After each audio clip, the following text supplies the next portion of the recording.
অনেকে কিন্তু আবার জীবিত হয়ে ফিরে এসেছে।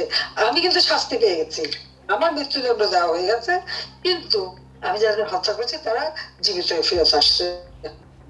এটা আবার কি কেমন ম্যাজিক হলো বলেন তো? আমি হত্যাও করলাম, আবার সবাইকে জীবিত করে দিলাম। কিন্তু রাষ্ট্রপতির পরিবার হিসেবে খালেদা জিয়ার পরিবার বা অন্যান্য রাষ্ট্রপতি পরিবার যে সমস্ত সুযোগ সুবিধা গ্রহণ করতে, আমরা তো কেউ সেটা নেইনি।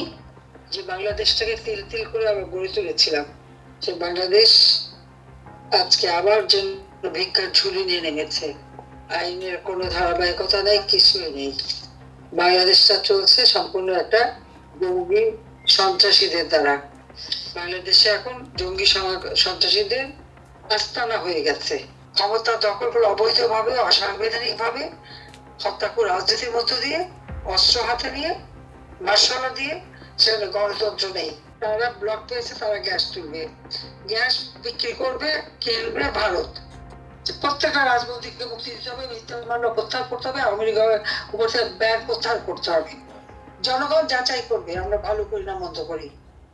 এই বাটপাট আর দুর্নীতিবাজ বা খুনিরা না। আজকে এই অনুষ্ঠানটা করার জন্য, যেটা অত্যন্ত গুরুত্বপূর্ণ আমি মনে করি এই সময়ের জন্য। কারণ বাংলাদেশেরও আসলে আইনের শাসনও নেই, আইনের কোনো ধারাবাহিকতা নেই, কিছুই নেই। বাংলাদেশটা চলছে সম্পূর্ণ একটা জঙ্গি সন্ত্রাসীদের দ্বারা। এটাই হচ্ছে সব থেকে দুর্ভাগ্যের বিষয়। বাংলাদেশে এখন জঙ্গি সন্ত্রাসীদের আস্তানা হয়ে গেছে। গণতন্ত্র নেই, জনগণের কোনো অধিকার নেই, চরম একটা অবস্থার মধ্যে দিয়ে মানুষকে জীবন কাটাতে হচ্ছে। অর্থনীতি সম্পূর্ণ ধ্বংস। আমি যেটা রেখে এসেছিলাম তার কিছুই আর অবশিষ্ট নেই, সবই শেষ করে দেওয়া হয়েছে। এটা হচ্ছে আমাদের জন্য সব থেকে দুর্ভাগ্যের বিষয়। যে বাংলাদেশটাকে তিল তিল করে আমরা গড়ে তুলেছিলাম, সে বাংলাদেশ আজকে আবার জন্য ভিক্ষার ঝুলি নিয়ে নেমেছে। সাধারণ মানুষ, তাদের তো কোনো অধিকারই নেই। অপরদিকে আমরা যদি দেখি, রাজনৈতিক, অর্থনৈতিক, সামাজিক, সাংস্কৃতিক সব দিক থেকেই আজ বাংলাদেশ চরম একটা নৈরাজ্যের মধ্যে দিয়ে চলে যাচ্ছে। জাতির পিতা বঙ্গবন্ধু শেখ মুজিবুর রহমান এই দেশ স্বাধীন করেছিলেন একটা লক্ষ্য সামনে নিয়ে, সেটা হলো বাঙালি জাতিকে একটা স্বকীয় জাতি সত্তা হিসেবে প্রতিষ্ঠিত করে বাংলাদেশ, বাংলাদেশের নামটাও জাতির পিতা দেওয়া, বাংলাদেশটাকে তিনি একটি রাষ্ট্র হিসেবে, জাতি রাষ্ট্র হিসেবে প্রতিষ্ঠা করে দিয়ে যান। এবং এটা করবার জন্য সেই 1948 সালে যখন আমাদের ভাষা, মায়ের ভাষা কথা বলার অধিকার পাকিস্তানিরা কেড়ে নিতে চায়, তখন থেকেই কিন্তু জাতির পিতার এই আন্দোলন সংগ্রাম শুরু। এই সংগ্রামের পথ বেয়ে আমাদের এই স্বাধীনতা অর্জন। স্বাধীন বাংলাদেশটাকে তিনি গড়ে তুলেছিলেন সর্বোন্নত দেশ হিসেবে, অসাম্প্রদায়িক চেতনার বাংলাদেশ, সেখানে দারিদ্র বিমোচন, উৎপাদন বৃদ্ধি করা, জাতীয় ঐক্য গড়ে তোলা এবং নিজের পায়ে দাঁড়ানো, আত্মমর্যাদাশীল জাতি হিসেবে বিশ্বের দরবারে মাথা উঁচু করে চলা। মহান মুক্তিযুদ্ধের বিজয়ের মধ্য দিয়ে যে অর্জন আমাদের ছিল সেটাকেই ধরে রেখে এগিয়ে যাওয়া, কিন্তু সেটা দুর্ভাগ্য যে আমাদের হলো না। 1975 সালে 15ই আগস্ট ঘাতকের নির্মম বুলেটে আমরা হারিয়ে ফেললাম আমাদের জাতির পিতা বঙ্গবন্ধু শেখ মুজিবকে। একই সাথে হারালাম আমার মা, আমার 3 ভাই, 2 ভ্রাতৃবধূ, আমার চাচা, আত্মীয় পরিবার পরিজন সহ 18 জন সদস্যকে। 15ই আগস্টের ঘটনায় আমি হারিয়েছি আমার আপনজন, কিন্তু বাংলাদেশ কি হারিয়েছে? বাংলাদেশ হারিয়েছিল তার সব অধিকার, সব সম্মান, সবকিছু। কিছু লোক মুষ্টিমেয় ক্ষমতা দখল করে অবৈধভাবে, অসাংবিধানিক ভাবে হত্যা করে রাজনীতির মধ্য দিয়ে, অস্ত্র হাতে নিয়ে, মার্শালা দিয়ে, সেখানে গণতন্ত্র নেই, গণতন্ত্র হইত ক্ষমতা পরিবারও কক্ষীয়ত একটা গোষ্ঠীর হাতে। জনগণ সেখানে সম্পূর্ণ অপায়িত, জনগণের কোনো অধিকারই আর থাকলো না। আওয়ামী লীগ জনগণের অধিকার প্রতিষ্ঠার জন্য সংগ্রাম করে করে জনগণের ক্ষমতা জনগণের হাতেই ফিরিয়ে দিয়েছিল। এবং আওয়ামী লীগের একমাত্র রাজনৈতিক দল একটা নির্বাচনের পর সেই সম্পূর্ণ সময়টা অর্থাৎ 5টি বছর ক্ষমতায় থেকে বাংলাদেশকে এগিয়ে নিয়ে যাচ্ছিল। তারা ব্লক পেয়েছে, তারা গ্যাস তুলবে, গ্যাস বিক্রি করবে, কিনবে ভারত। সেখানে খালেদা জিয়া রাজি হয়ে গেল। আমি কিন্তু বলেছিলাম যে আমাদের যা গ্যাস আছে এটা দেশের চাহিদা মিটিয়েও কিছু রেখেও অতিরিক্ত হলে আমি দিতে পারবো, কিন্তু আগে আমার দেশের মানুষের সম্পদ আমার দেশের মানুষের কাছে আগে তাদের জন্য ব্যয় করবো। আর এত গ্যাস আমাদের নেই, সেটা বিশ্বাস করলো না, আনলো খালেদা জিয়া ক্ষমতায়, 2টি দেশ মিলে। কিন্তু এখন যদি আমি প্রশ্ন করি খালেদা জিয়া কি গ্যাস বিক্রি করেছিল, গ্যাস দিতে পেরেছিল? পারে নাই। আমার কথা হচ্ছে আমি মিথ্যা আশ্বাস দেওয়া, মিথ্যা কথা বলে ক্ষমতায় আসা বা একটা মানে ভনিত করে সেটা আমি বিশ্বাস করি না। আমি দেশের মানুষকে ভালোবাসি, আমার বাবার কাছ থেকে শিখেছি সেটা।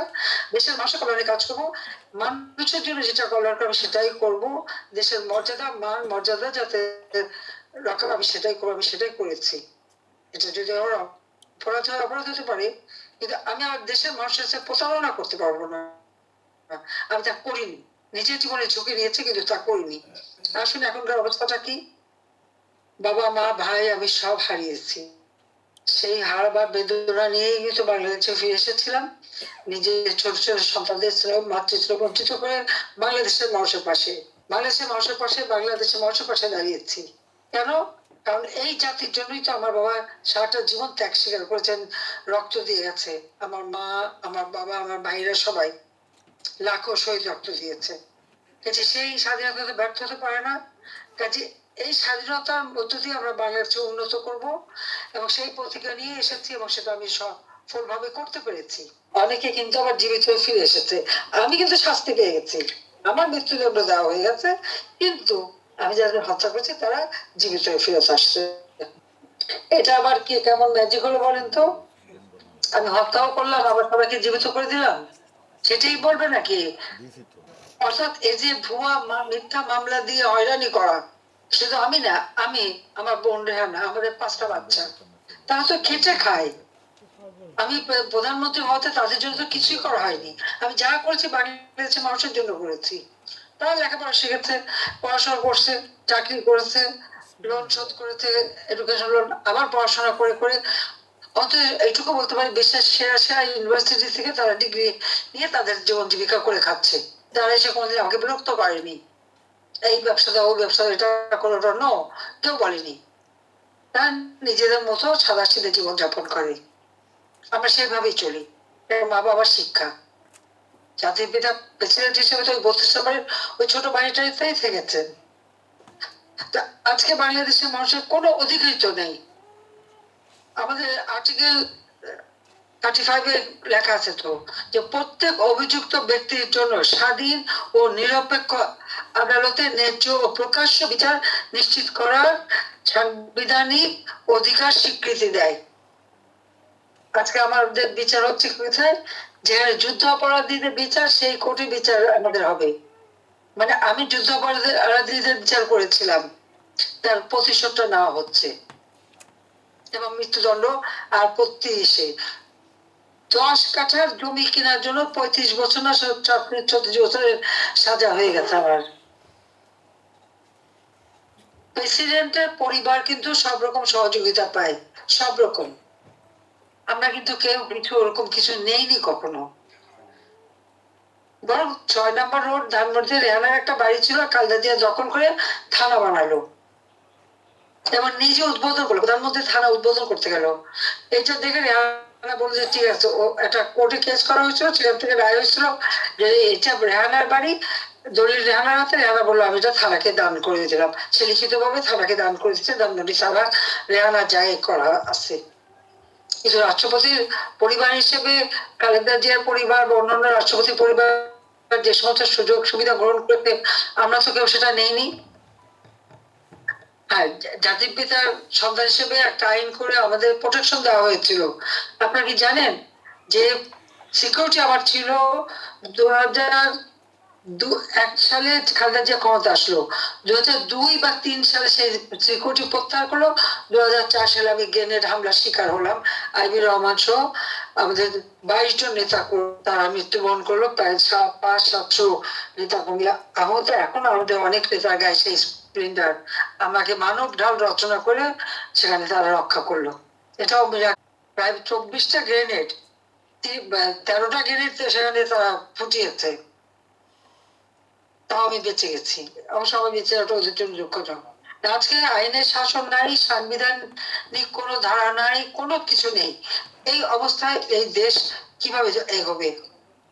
যে ভাবমূর্তিটা উজ্জ্বল করেছে আমাকে সব শেষ।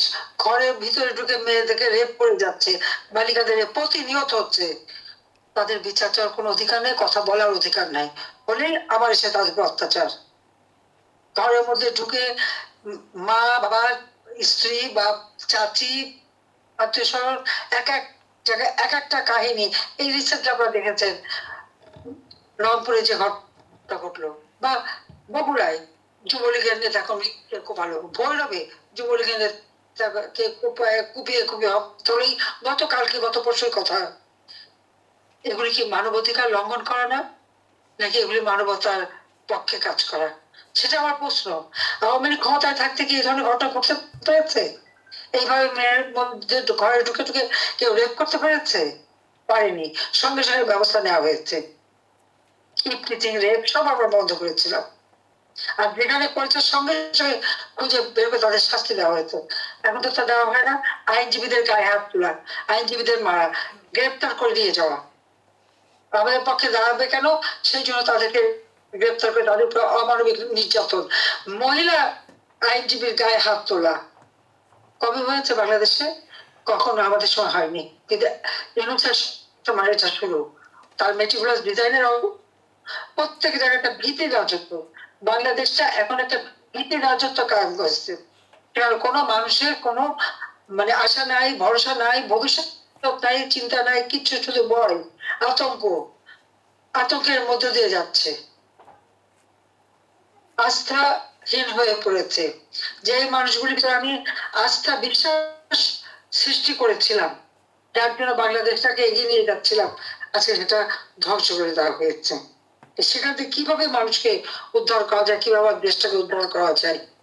এক বিশ্ব বাটপার ইউনুস সে গেছে, আর এখন যে আসছে আমেরিকার FBI যার দুর্নীতির জন্য সাক্ষী দিয়ে গেছে, যেখানে তার সাজা, তত্ত্বাবধায়ক সরকার আমলে মামলা, 10টা অস্ত্র চোরা কারবারি মামলা, গ্রেনেড হামলা, 500 জায়গায় বোমা হামলা, কিবরিয়া সাহেব, সন্দীপ সেনগুপ্ত, হেলাল, আমাদের সে কামরান মেয়র সিলেট থেকে শুরু করে অগণিত নেতাকর্মী, মঞ্জুরুল ইমাম আমাদের এসে খুলনা, এবং 3 জন মানে সাংবাদিক যাদেরকে হত্যা করলো, বালু মানিক শাহ সহ জাহাঙ্গীর, এরকম সমস্ত, প্রফেসর রাজ্জাক, এদেরকে নির্বিচারে হত্যা করা হয়েছে। এখন তো ঘরে ঘরে লাশ, ঢুকে কুপিয়ে মেরে ফিরে চলে আসে, প্রকাশ্য দিবালোকে মারে। 460টা থানা লুট এবং পুরানো, পুলিশ হত্যা, পুলিশকে মেরে ঝুলে রাখে। আপনারা আইনজীবী আপনারা বলেন যে পুলিশকে যখন পা বেঁধে ঝুলাচ্ছে, সেখানে অন্য পুলিশরা কি তাকে উদ্ধার করতে চেষ্টা করবে না? আর উদ্ধার করতে চেষ্টা করলে সে যদি অস্ত্র ব্যবহার করে, সেখানে কি কারো অর্ডার লাগে না অর্ডার দেওয়ার সময় হয়? তাদের তো আইনে আছে, এসপিতে আছে, তাদের রেগুলেশন আছে। তাহলে সেখানে কিসের অপরাধ?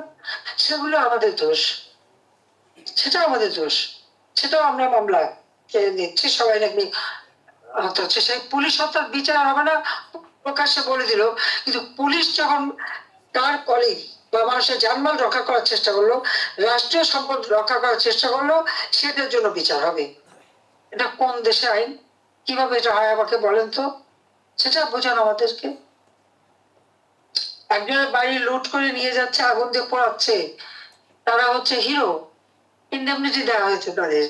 সে 15 জুলাই থেকে যত রকমের অগ্নিসন্ত্রাস আর মানুষ খুন, আওয়ামী লীগ, ছাত্রলীগ, যুবলীগ, সাংবাদিক, আইনজীবী থেকে শুরু করে সাংস্কৃতিক কর্মী যাদেরকে হত্যা করা হয়েছে, তারা হিরো হয়ে গেছে। আর যত মামলা সব মামলা আওয়ামী লীগের নেতা কর্মী মুক্তিযোদ্ধাদের বিরুদ্ধে এবং সরকারি প্রশাসনের অফিসার, সেনাবাহিনী, পুলিশ সকলের বিরুদ্ধে মামলা দিয়ে রেখে দিয়েছে, তাদের উপরে চরম নির্যাতন করছে রিমান্ডের নামে। এগুলো বাংলাদেশের অবস্থা। এই জায়গা থেকে বাংলাদেশকে মুক্ত করার জন্য আপনাদের জনমত সৃষ্টি করা এবং দেশের মানুষের পাশে দাঁড়ানো এবং মানুষের ভিতরে আস্থা বিশ্বাস এনে আবার গণতন্ত্র ফিরিয়ে আনা, আওয়ামী লীগের উপর থেকে ব্যান্ড প্রত্যাহার করা, সমস্ত রাজবন্দীদের মুক্তি দেওয়া এবং বাংলাদেশের দ্রব্যমূল্য নিয়ন্ত্রণে নিয়ে এসে মানুষকে তাদের জীবন জীবিকা করে দেওয়া।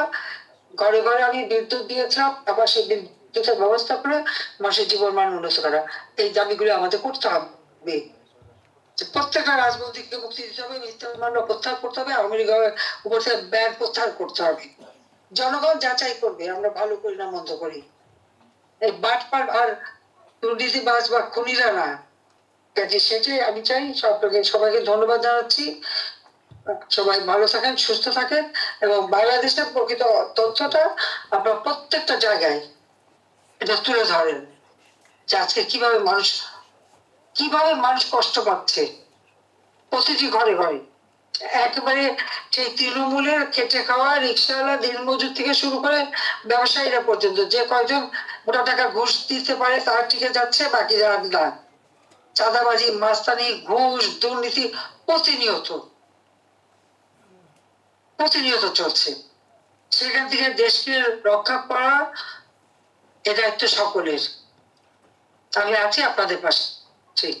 সবাইকে ধন্যবাদ। জয় বাংলা, জয় বঙ্গবন্ধু, বাংলাদেশ, খোদা হাফিজ।